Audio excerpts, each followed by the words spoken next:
Welcome back to my channel Cambosdar. Please like and share, hit notification bell for my video update sa 8,000 peso SSS Universal Pension para sa mga senior citizen. Hindi pa aprobado ito bilang batas.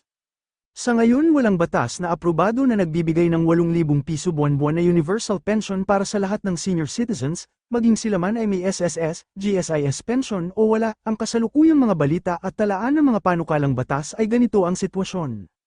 Isa, may panukalang Universal Social Pension na umuusad sa Kongreso. Ang House of Representatives ay nag-aproba ng substitute bill na magbibigay ng pension sa lahat ng senior citizens, hindi lang sa indigent, kahit may SSS o GSIS pension man o wala. Dalawa, ano ang nakapaloob sa bill sa kasalukuyang bersyon ng panukala? Lahat ng senior citizens ay makakatanggap ng least 1,000 piso kada buwan, regardless kung may iba pang pension sila. Ang pensyon ay maaaring tumaas kada 2 taon base sa konsultasyon ng DSWD at DBM. May opsyon ang senior citizen na i-waive ang benepisyo kung nais niya. Tatlo, kasalukuyang proseso ang bill ay inaprubahan muna sa House Committee at ipapadala sa plenaryo para sa susunod na mga deliberasyon bago ito mapasa at maipadala sa Senado. Kailangang kumilos ang Senado at pagkatapos ay ang Pangulo bago ito maging batas. Ayon sa mga ulat, ang Senado ay mayroon pang hakbang na kailangang tapusin sa measure na ito. 4. Anong halaga ang nakasaad sa mga panukala upang maging batas? Hindi pa malinaw kung magiging 8,000 piso ba ang buwan ng pension. Ang kasalukuyang House Bill ay nagmumungkahi ng minimum 1,000 piso, at pinag-uusapan pa ang iba pang detalye gaya ng dagdag halaga sa hinaharap. Wala pang formal na panukala o final na batas na nagtatakda ng universal pension na 8,000 piso. Hindi pa aprobado ang batas para sa 8,000 piso universal pension ng senior citizens.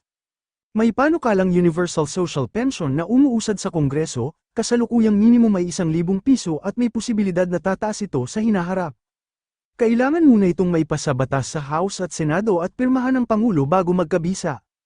Kung gusto mo, pwede ko rin ibigay ang pinakabagong forecast o status ng panukalang batas, halimbawa at tapos sa Senado, para mas malinaw kung gaano kalapit ito sa pagiging batas, at sa iba pang balita. Universal Social Pension Implementation.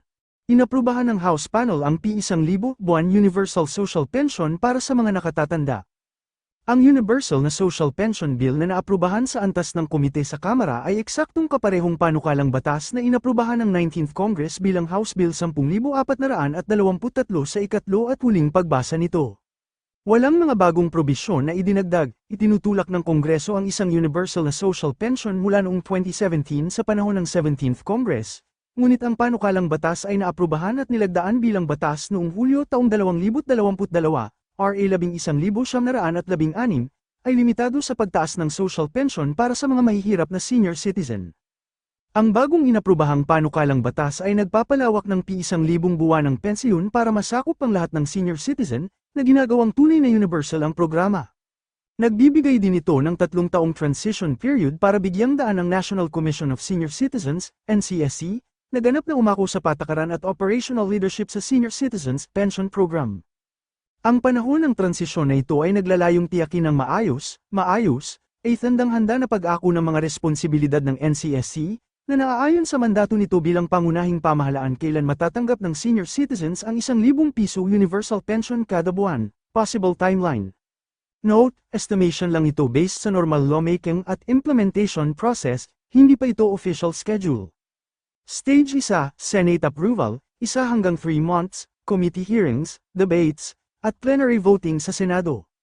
Stage 2, Bicameral Conference Committee, around 1 month. Pag-aayos at pag-finalize ng House at Senate versions ng Bill Stage 3, Presidential approval, up to 1 month. May hanggang 30 days ang Pangulo para pirmahan o e-veto ang bill.